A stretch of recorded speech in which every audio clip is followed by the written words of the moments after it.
Rupali चाकणकरांना SIT कडनं summons गेले होते, पण आत्ताच बातमी कळते की त्या तिथे एसआयटी पुढे जाणार नाहीत.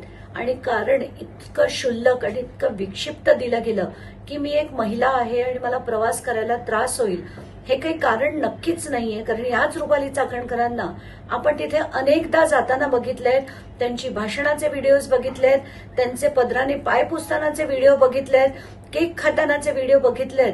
तर असंख्य वेळा समारंभांना ते तिथे जात होत्या आणि आता अचानकपणे त्या म्हणतात मी महिला आहे आणि प्रवास करू शकत नाही. ते कोणालाही बुद्धीला न पटण्यासारखी गोष्ट आहे. आता याच्यात कायद्याने काय करता येईल तर एसआयटीला पहिलं समन पाठवून जर त्या आल्या नाहीत, दुसरं समन पाठवावं लागेल.